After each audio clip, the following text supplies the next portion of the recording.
Hey everyone, welcome to another recap of the 2024 World Chess Championship between Liren from China, the defending world champion, and Gukesh Dommaraju from India, the challenger. This is round 13 of the event, and with two classical rounds to go, the players are tied, the score is tied, and it's Gukesh gets the white pieces today. So let's see what happened. Gukesh starts with e4, best by test. Liren replies with e6, the French defense. And the French defense leads to more cramped positions for black since it allows white to grab the center like here. And also this bishop may be a little bit hard to develop. However, as opposed to, let's say, in an e5 opening where there's this target on e5 that you can hit with knight f3, and also the a2, g8 diagonal is rather weak. The French defense doesn't have those disadvantages. And the name comes from a correspondence game between London and Paris in 1834. The players from Paris were playing this defense, therefore French defense. Now, the opening dates back to the 15th century, but the name comes from this correspondence match later on. Now, d5, striking in the center. The main move is knight c3, defending the pawn while developing a piece. Knight f6 is played, then e5 and knight d7. And this is a Steinitz variation. Now with this pawn structure, with the pawns locked in the middle like that, white gets an advantage on the king side, black gets an advantage on the queen side. So therefore, players will try to play on those wings. The knight on d7 might look a little bit weird, but it actually supports two of the main pawn breaks for black, which are c5 and f6, very common pawn breaks in the French defense. And also the knight might jump to b6 later on. Now Gukesh plays this move, which isn't the most popular in the position. The idea is to play the move c3 and get this chain of pawns, which is what happens immediately after c5, c3, and knight c6. Now, in this position, f4 is the main move, by far and large, intending knight f3 afterwards. But instead of that, Gukesh plays a3, a flexible move. Now both players develop their armies. D4 on d4, they trade pawns. And after this move, knight c4, Liren is hitting the bishop, hitting the pawn, but Gukesh plays the best move in the position, trading a piece that hasn't moved for one that moved a bunch of times already, which is usually a good thing because it gains time. Now both players continue development, castles. The knight hits this pawn, so Liren has to defend. And after knight h5, Gukesh is intending to go like queen g4 and start operations on the king side. Liren stops all of that with f5. En passant is played. Remember that if a pawn is pushed 2 squares, and on the next turn you can take like this, as if it had moved only once. So if you have a pawn here that would capture it if it had moved only once, or here if you had a pawn, then after it moves twice, you can still capture there. So that's the rule. Now, bishop f6, hitting this 3 times. Now, white could choose to just trade this over here and then play d5. That would be perfectly fine. Instead, Gukesh wants to create some complications, hitting the knight over here and inviting Liren to grab this pawn and enter some complications. Now, Liren doesn't want that. Like, let's say if you go over here, then after this with check, so that you can't take the queen. This hitting the queen d1, pinning the knight and hitting it by the way. E5 defending, and then something like bishop g5. So there's a skewer here. Skewer because 2 pieces are on the same line, getting attacked, and the piece in front is of lower value than the piece in the back. So this is what happens here. You can't move the rook because you lose the queen, and therefore white will win an exchange despite being a pawn down. Now the computer thinks that's perfectly fine, but for a human being that might not be preferable, especially if your opponent is inviting you to it. So Ting Liren declines with queen to e8. Now knight f6 is played, trading knight for bishop. The queen gets hit, so the queen moves, queen g6, pinning this pawn to the king. Now f3, preparing e4, potentially centralizing the knight. Always good to have the knights in the center. And also add some defense to that pawn over there as a plus. Rook f8, rook d1, knight d7. And now the idea is potentially to go over here, trade these knights, fix the pawn structure so that you don't have 3 pawn islands. The fewer pawn islands that you have, usually the better. Now bishop f4 is played, hitting this. And notice that you can't take over here because after that there's a fork, a double attack, and white wins the game. Therefore, the following sequence is forced. Now, the rook has to stay guarding this pawn because it's still under attack by the knight. Therefore, has to remain on this file. Now he gets hit, has to go to b7.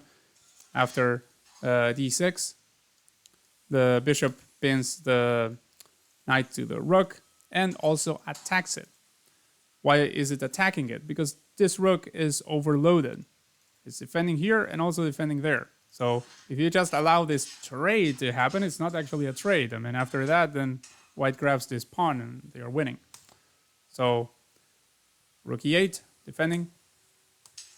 The trade anyway happens because Gukesh gets a good position out of it, centralizing his queen. Now this pawn defends the pawn on b5 so that this rook now doesn't need to remain tied to it. And advance in the center, the isolated pawns get traded. Isolated pawns because they have no neighbors on these files from their sides. The white pawn doesn't have any white pawns on these files that can defend it, and this one also doesn't have any black pawns that can protect it. That it can protect. Now after this, there's a check, and Ting Liren blocks with a queen.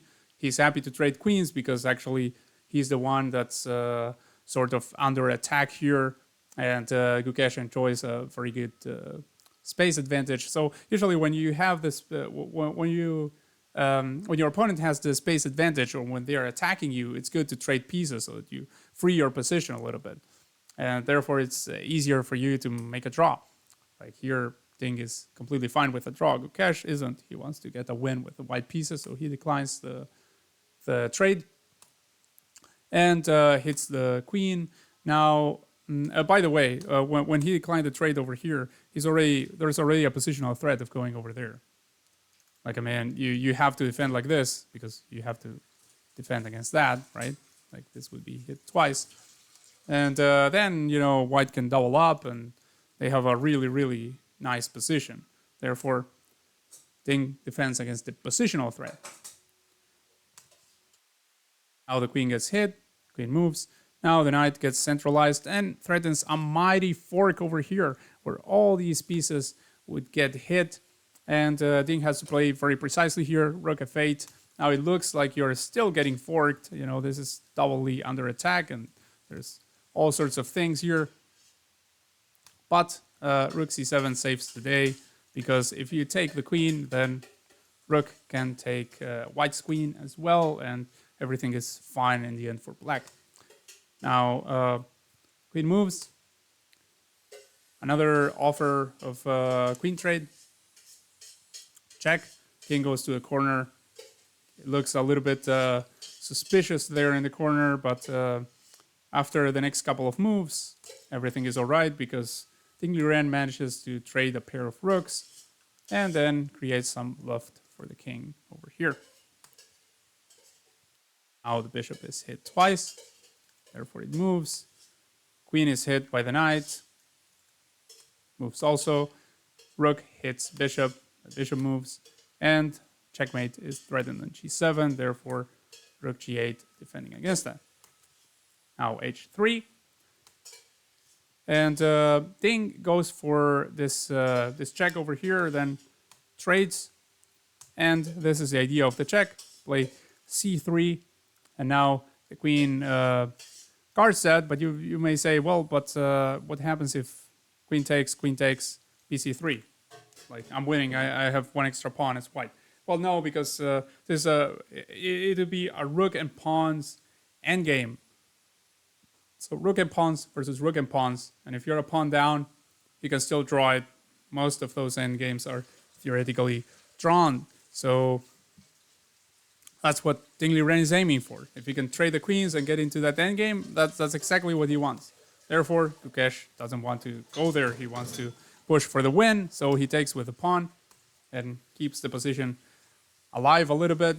Now Gukesh, Ding gets off of this file with the queen in order to potentially push for promotion. Gukesh stops that.